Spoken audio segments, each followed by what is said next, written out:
Location Automobile. Pour toutes vos locations de voitures et utilitaires en Guadeloupe, faites appel à RL Location Automobile. Avec RL Location Automobile, réservez en toute tranquillité, 7 jours sur 7, 24 heures sur 24. RL Location vous propose une large gamme de voitures et d'utilitaires au meilleur prix sur le site internet www.rl-location.com. RL Location, c'est aussi l'assistance et la livraison. Pour tout renseignement, contactez-nous au 05 90 106 687. RL Location Automobile, la location en toute simplicité.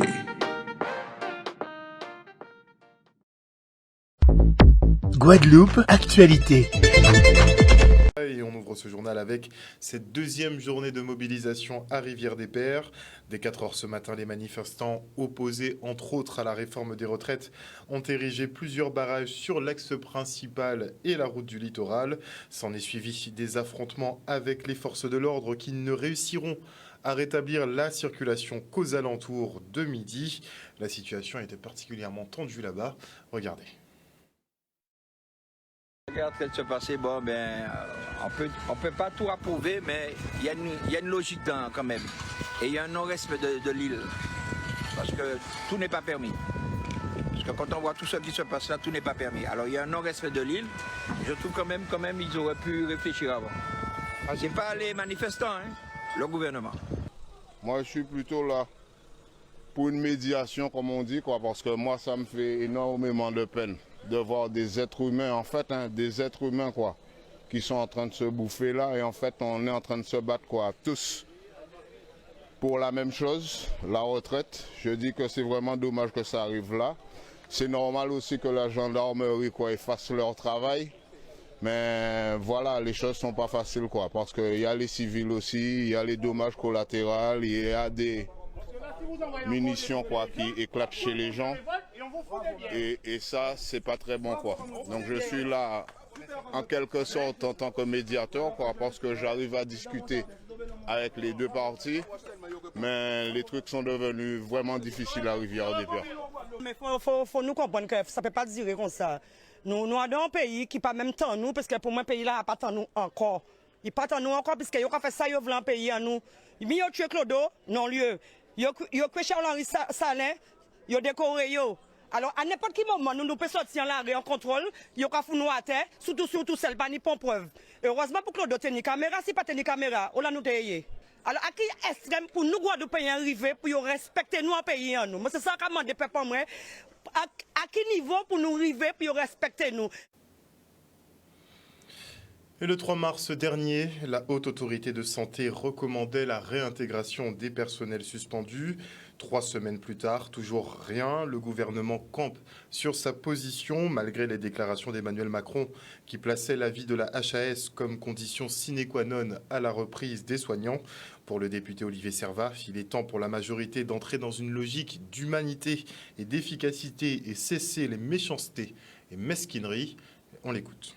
La Haute Autorité de Santé s'est prononcée après que tous les pays européens, à part la France et la Hongrie, aient dit qu'il fallait que les soignants soient réintégrés, qu'il n'y ait pas d'obligation vaccinale.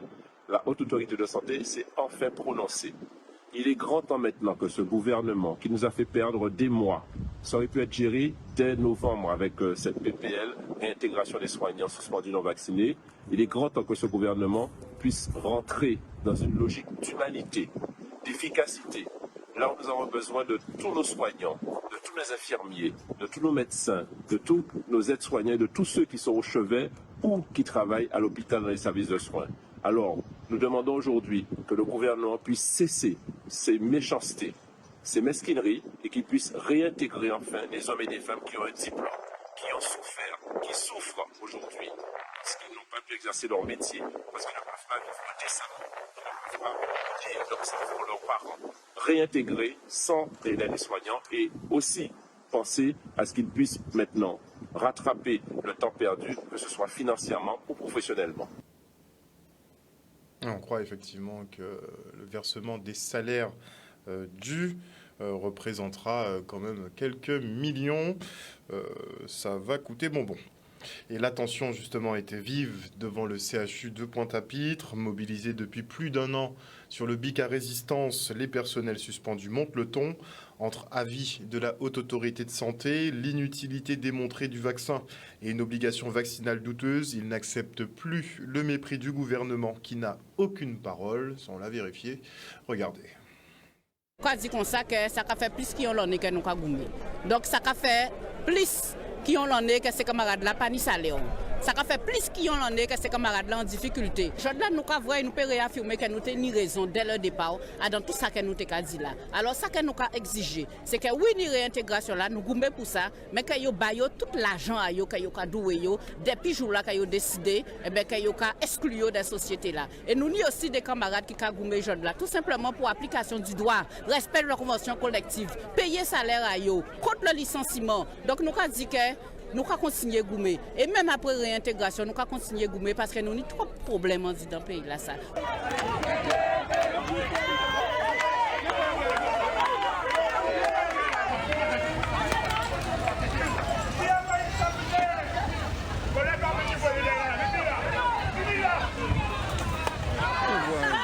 C'est les grèves et les manifestations qui font l'État capitaliste français et les patrons reculer si les attaques qu'ils ont menées, si façon de dégrader les conditions de travail à tout travailleur sur la planète. Les choses là, nous mettons debout par rapport pour la réintégration des soignants et contre l'obligation vaccinale. Ça a toujours d'actualité. Il faut faire comprendre qu'il faut réintégrer nous. Pas ni Covid pas qu'à circuler. Les vaccins pas bons, puis qu'il a pas bon, ça qu'il y a 4 jours monde. Les gens lever en l'eau. On a restrictions sanitaires et jusqu'à présent, nous ne pouvons pas comprendre pourquoi il n'y a pas réintégrer les soignants. Nous avons quand même dans des services, là, nous avons passé, parce que nous faisons pétition et le personnel d'accord pour nous réintégrer. Et nous avons passé dans les services, nous avons fait souffrance à les patients, souffrance à le personnel, parce qu'il y a un manque de monde qui travaille, il y a un manque de matériel. Et là, voilà, nous ne pouvons pas et continuer comme ça, d'autant plus que le personnel pas qu'à oser manifester, pas qu'à oser mais de debout parce qu'il y a des répressions de l'encadrement. Un reportage signé Michel Depape. Et on enchaîne avec cette grève au CCAS de la ville des Abîmes. Les agents dénoncent l'attitude de la directrice générale qui les terrorise, mais aussi le versement tardif des salaires et les mauvaises conditions de travail au sein de l'EHPAD Jérémy Jalton. On les écoute. Aujourd'hui, nous avons bloqué les trois pôles, qui veut dire l'EHPAD, la Ville Antoine, administratif, et l'ancienne mairie, aussi administratif, pôle médico-social. Nous avons trop de dysfonctionnements. Déjà, nous avions fait une première grève où nous avions demandé au maire de respecter les dates de nos salaires. Nous avons des salaires qui arrivent trop en retard. Et ça, beaucoup de choses que nous, on ne peut pas tenir compte parce que ça repart. À chaque fois, la paye repart. Et nous avons aussi demandé au maire ce qu'il en était de notre établissement, l'établissement où se trouvent nos personnes âgées, connaître un peu l'état des bâtiments. Nous n'avons pas de retour jusqu'à maintenant. Et il y a une terreur qui se perpétue par rapport à l'autorité territoriale, la directrice générale qui terrorise les agents. Il y a des agents qui sont en burn-out, qui sont suivis psychologiquement par des personnes parce qu'elles sont mal. Il y a un mal-être. Alors c'est reconductible. Normalement, le maire doit nous rencontrer demain, midi, et nous verrons par rapport à ce qu'il va nous dire si on continue. Parce que nous aussi, nous sommes impactés aussi par les retraites des agents qui le calcul des fois est mal fait. Il y a plein de problèmes qu'on va soulever en même temps. Reportage de Charlie Dagonia. Et le procès d'Harry Chalus est reporté au 12 et 13 octobre prochain. Soupçonné d'avoir dépassé le plafond des comptes de campagne en 2015 et détourné des fonds de l'Alliance bémaotienne, il aura donc plus de temps pour préparer sa défense. Son avocat remercie d'ailleurs un parquet courtois sur ce dossier très sensible pour la Guadeloupe. De son côté, le Parti socialiste, qui s'est constitué partie civile, entend bien faire la lumière sur cette affaire aux airs de Big Malion pour le secrétaire fédéral Olivier Nicolas. qui répondait aux questions d'Olivier Félix. La Fédération socialiste a souhaité se constituer partie civile à l'invitation du procureur parce que dans cette campagne de 2015, nous étions en lice, comme 10 autres listes. Et aujourd'hui, nous sommes face à une affaire qui ressemble à un Big Malion à la guadeloupéenne et où effectivement il faut tirer au clair sur les pratiques ou les manœuvres, comme a dit le procureur, qui ont affecté cette campagne. Son financement, en tout cas pour la liste Changer d'avenir. Et donc, nous attendons que la justice passe. Il y aura donc un renvoi, mais dans 6 mois, nous serons là pour écouter, pour comprendre ce qui s'est passé et pour savoir si la justice appréciera, comme nous le faisons nous, ces manœuvres-là. Satisfait, oui. De toute façon, dans l'intérêt des droits de la défense, il me semble que c'était nécessaire. Le dossier, manifestement, il y avait 2 prévenus qui n'étaient pas, dont les citations n'étaient pas régulières. Et puis, dans l'intérêt des droits de la défense, afin de préparer la défense de ce dossier. Ça nous laisse quand même suffisamment de temps pour étudier ce dossier, oui, tout à fait. Non, le parquet, à ce niveau-là, franchement, je le remercie encore, a été complètement courtois sur ce dossier. Et je suis sûr que les débats seront apaisés à l'audience du 12 et du 13 octobre 2023. Je pense que ça sera au moins 2 jours d'audience, oui. Ça sera gros dossier, oui, comme tous ces types de dossiers, mais tous les dossiers de ce type, pardon. Mais après, sur 2 jours d'audience, parce que les débats seront riches, il y a beaucoup de petits éléments qui sont soulevés et à chaque fois, il faudra reprendre élément par élément et ça va prendre du temps, ça va prendre beaucoup de temps. J'aborde ce dossier avec sérénité, la confiance en la justice, oui.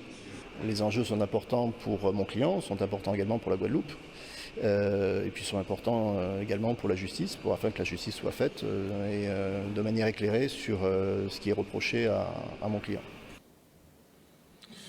Et on dresse maintenant un point sur la rencontre entre les élus départementaux et le collectif des organisations professionnelles avec leur représentant Jean-Yves Ramassamy. Nous avons rencontré le président départemental comme prévu ce matin. Une réunion qui a été très positive puisqu'il a fait le point avec nous sur les investissements de 2023 au niveau du département où il va mettre en place une programmation d'environ 300 millions d'euros sur l'ensemble des chantiers pour les petites et moyennes entreprises aussi de la Guadeloupe. Ensuite, maintenant, nous avons fait le point par rapport à certains retards de paiement au niveau du département et qui est en train de se régler, puisqu'elle nous a bien donné les justificatifs de règlement qui vont être mis en place pour les entreprises, qui commencent déjà à être payées.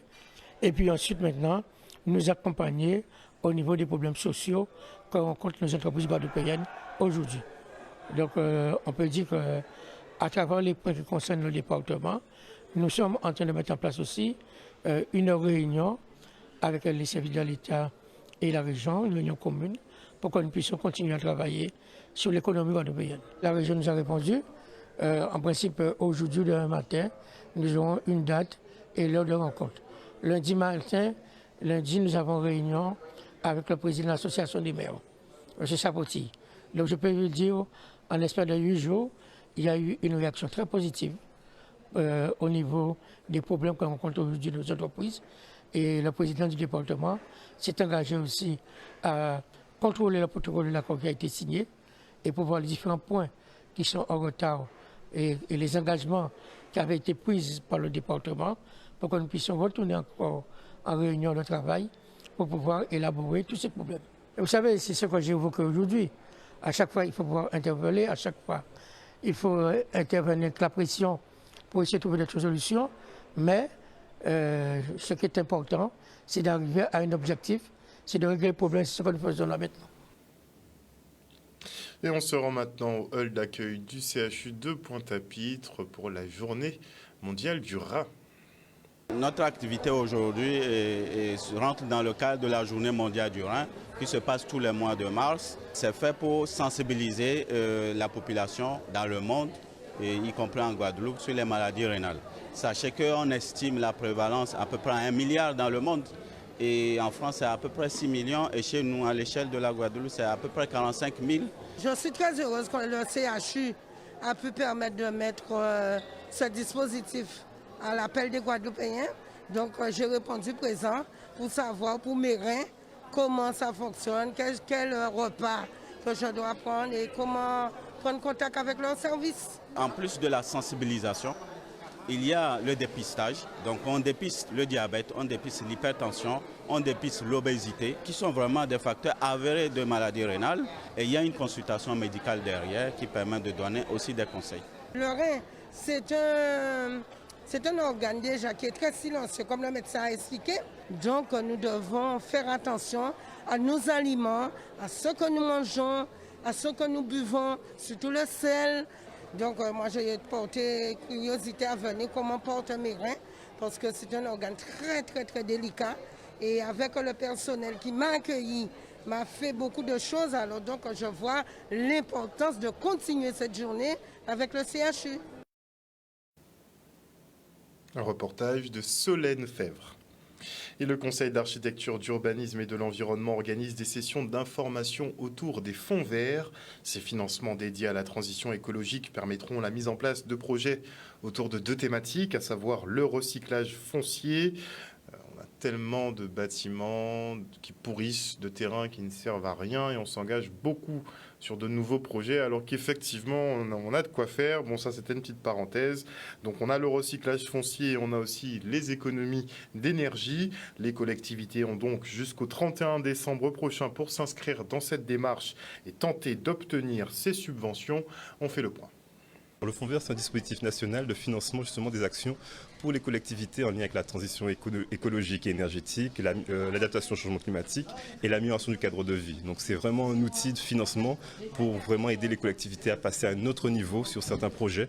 Donc ce n'est pas le seul dispositif financier qui est disponible, mais c'est l'un des leviers pour justement passer à une nouvelle étape. Concrètement, ce qu'il faut retenir, c'est qu'au 31 décembre 2023, c'est la date butoir pour pouvoir présenter ces projets-là, s'inscrire dans une démarche de fonds vert. Donc c'est-à-dire passer ce délai, il sera trop tard pour souscrire à ce fonds vert, même s'il y a d'autres dispositifs qui existent. Donc le but de la manifestation, c'est justement d'inciter les collectivités à prendre notre attache pour les aider à maturer leurs projets, de sorte qu'ils soient éligibles au fonds vert, mais aussi à d'autres fonds. Il faut savoir que dans la réalité et dans notre actualité, on entend des soucis au niveau du littoral, la gestion du littoral, l'occupation du littoral.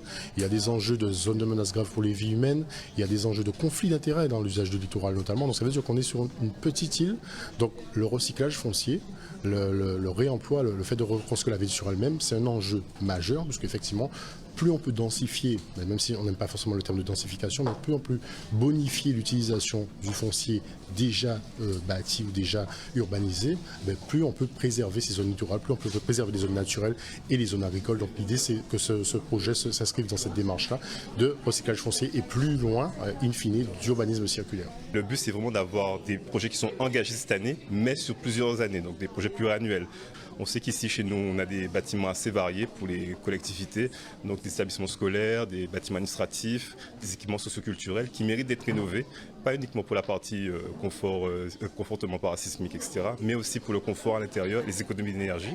Et le deuxième thème, c'est le recyclage foncier, donc vraiment s'occuper de nos friches urbaines pour voir comment les réhabiliter, les rénover, les réutiliser pour justement avoir des espaces de vie qui soient agréables.